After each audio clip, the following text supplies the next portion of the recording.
John, thank you very much for being with us today. I appreciate you coming in to talk with me. Glad to be here. So we were talking a little bit earlier. You have decades of involvement in this community, but you were telling me some stories about when you started young, very young, in your law enforcement background. Tell us a little bit about that, because I think it's fascinating. Well, my first job in law enforcement was when I was 17, and I went to the FBI in fingerprints.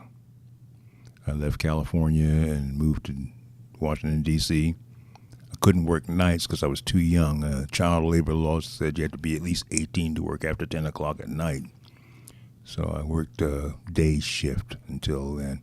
But I was walking downtown one day. It was hot, so I wanted to get cool. So I went in this trailer. I really didn't see the sign. It said police trailer.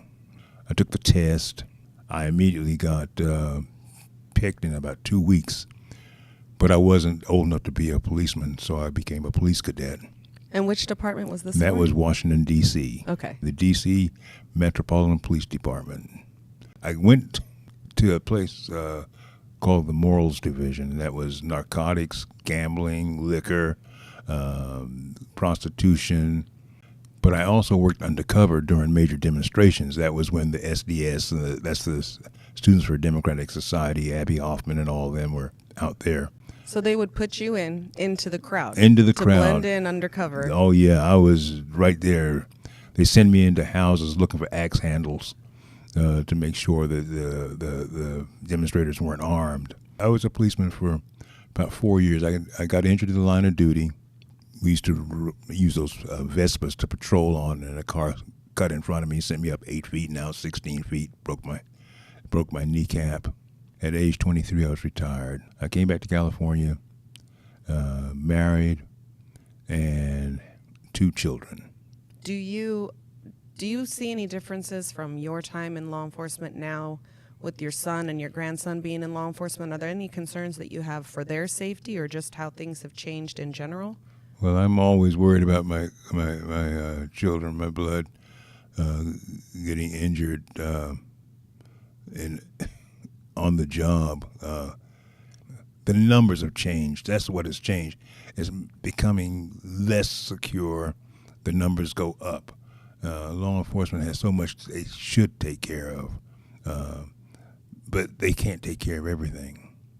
Right. They can't take care of everything, and they're always the first ones that are going to be called as being wrong. But it doesn't mean that they're wrong.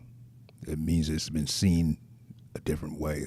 I know for people maybe in my generation that don't have the historic backdrop of you working in the 60s or the 70s, they feel that maybe the respect for the position has changed. And I know that part of your leadership in the community and with the NAACP is to have a true relationship with the community, with law enforcement, to work together. Can you tell me a little bit about your goals for that area? You have a sheriff that is willing to work with the people, and he takes some of the leaders in the community and he uses them the way they should be used. He keeps them informed as to what is going on in his department. If there's something that's a real problem, he'll be the first to let you know, because he doesn't want rumors going out there either.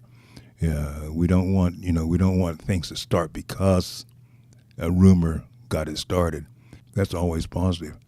So, I give kudos to Sheriff McMahon.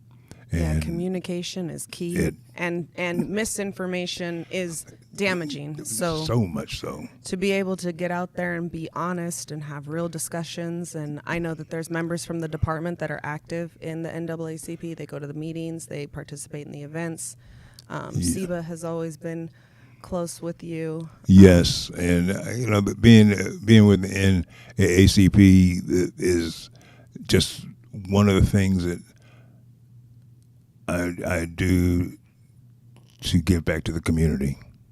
I just got sworn in, and one of the plans that I would like to see come into fruition is that we have an advisory of some sort with the law enforcement so that we can as community can work with all of the agencies and be a part of making sure that if we have a problem, that they have key players to get in touch with. Another one is we'd like to see some of the training programs before to see if we can add anything to them. We'd like to see some of those programs, and I'm sure they've been vetted.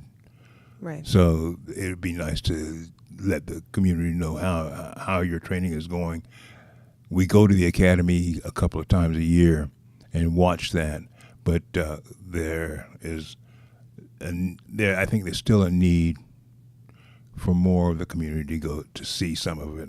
I remember when I used to teach cultural diversity when I was still on the academy. Yeah. That was a week-long thing, and we would bring stakeholders, members of the community, but I think there's a different aspect you might be talking about, which is outside of just cultural diversity. Yes. Into other aspects of maybe mental health training or other areas where the community definitely has a stake. Yes. And how those things are managed. I believe that is exactly what I'm talking about. I do know that if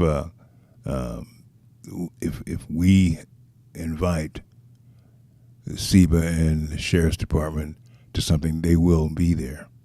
Right. And that's important, and that's good. And the NAACP, we're going to be growing. We've been more like a sleeping giant lately, but it's going to become a real leading organization within the community, and we expect the community to come together and make it what it is supposed to be. Are there any lasting thoughts that you want to leave us with? Any closing thoughts? I just want you to know that the NAACP is going to be out there looking at the community, looking at the county. There's a chapter in Victorville. There's a chapter in Riverside. There's a chapter in San Bernardino. We all have big areas that we cover, but we do want to be there to let our people know, and this is let all people know. The NAACP, although it may have been set up for African Americans, it is one of those organizations that benefits everyone. As we go into our work to improve the lot of the African American population, it will also improve the lot of everybody else, and including the law enforcement agencies, mental health agencies, the county agencies. Well, great. We appreciate your decades of service to the community, making it better. And again, I really appreciate you being here. Thank you very much, Lolita. Thank you. Lolita, it's been a slice.